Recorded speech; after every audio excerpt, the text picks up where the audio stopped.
Hello বন্ধুরা, সবাই কেমন আছো? আমি খুব ভালো আছি। আজকে অনেক দিন পর আমি একটা নতুন রেসিপি নিয়ে হাজির হয়েছি, যেটা সম্পূর্ণ নিরামিষ সবজির রেসিপি, যেটা নিরামিষ দিনে লুচি, পরোটা, রুটির সাথে কিন্তু বেশ জমে যাবে। আর এটা খেতে কিন্তু খুবই সুস্বাদু হয় আর খুবই হেলদি। তার জন্য প্রথমে আমি কড়াইয়ের মধ্যে নিয়ে নিয়েছি সামান্য তেল। তেলের মধ্যে আমি প্রথমে দিয়ে দেবো 5 ফোড়ন আর একটা বা দুটো শুকনো লঙ্কা, এখানে একটাও দিতে পারেন। তারপরে দিয়ে দেবো একটুখানি আদা বাটা, এটা দিয়ে একটুখানি ভেজে নেব। যেই একটু আদাটা ভাজা ভাজা হয়ে যাবে তখন কিন্তু আমরা সবজিগুলো দিয়ে দেবো। এবার সবজির মধ্যে আমি কী কী নিয়েছি সেটা বলে দিই। কাঁকরোল, চিচিঙ্গে, কুমড়ো, আলু, পটল, আরও সবজি কিন্তু আপনারা অ্যাড করতে পারেন। এই জায়গায় আপনারা পেঁপে অ্যাড করতে পারেন বা অন্য যা সবজি আছে আপনারা অ্যাড করতে পারেন। যে কোনো সবজি এরকম সব কিছু দিয়ে করলে কিন্তু সেটা সবাই খেতেও পারবে। আর এগুলো কিন্তু রুটি, পরোটা, লুচির সাথে কিন্তু খুব সুন্দর লাগে। একটু নাড়িয়ে চাড়িয়ে নিয়ে আমরা পরিমাণ মতো হলুদ দিয়ে দেবো আর দিয়ে দেবো লবণ। লবণ দেওয়ার পরেই কিন্তু এটা কিন্তু জল ছাড়তে শুরু করে দেবে। প্রথমে আঁচটা হাই ফ্লেমে রাখলো, পরে কিন্তু এটাকে আমি মিডিয়াম করে দেবো। আর লবণটা কিন্তু অবশ্যই আপনারা বুঝে দেবেন, কারণ হলো তরকারি এতটা দেখতে মনে হলেও কিন্তু তরকারির পরিমাণটা কমে যাবে।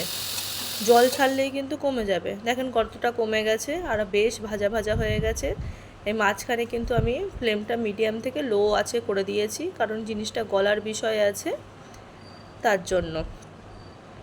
এবার হালকা হাতে আমাকে নাড়াচাড়া করতে হবে, নাড়াচাড়া করে দেখতে হবে সবজিগুলো আস্তে আস্তে সেদ্ধ হয়েছে কিনা।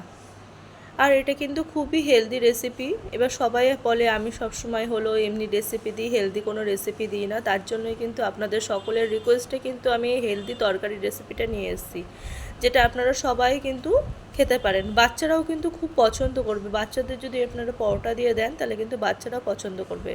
এবার খুব ভালো করে নাড়াচাড়া করে নেবো। দেখেন তরকারিগুলো কিন্তু বেশ মজে গেছে, গলে গেছে, আর কুমড়োগুলো কিন্তু বেশ গলে গেছে, মিশে গেছে। কুমড়োগুলো গলে এরকম মিশে গেলে কিন্তু টেস্টটা কিন্তু বহুগুণ বেড়ে যায়। আর কিন্তু এর মধ্যে কিচ্ছু মশলা পড়েনি, দেখেছেন তো? আমি কিন্তু কিচ্ছু মশলা, সামান্য কিন্তু আদা আর পাঁচফোড়নই ব্যবহার করেছি। আর শেষে আমরা সামান্য একটু মশলা দেবো, সেটা হলো একটু গরম মশলা। এখানে আপনার ভাজা মশলাও দিতে পারেন, কিন্তু আমি সামান্য গরম মশলারই ব্যবহার করেছি। এবার যখন তরকারিটা হয়ে যাবে তখন কিন্তু আমরা এটাকেই লো আঁচে করব, কারণ হলো তলায় লেগে যেতে পারে।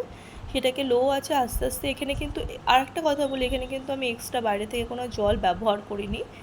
এটা মানে সবজি থেকে যে জলটা বেরিয়েছে সেই জলেই হয়েছে। তা অবশ্যই আপনারা জানাবেন এই রেসিপিটা কেমন লাগলো। আর আমার চ্যানেলটিকে ভালো লাগলে অবশ্যই সাবস্ক্রাইব করবেন, আমার পাশে থাকবেন আর লাইক, শেয়ার, কমেন্ট করবেন। তাহলে আজকের মতো আসি, টাটা।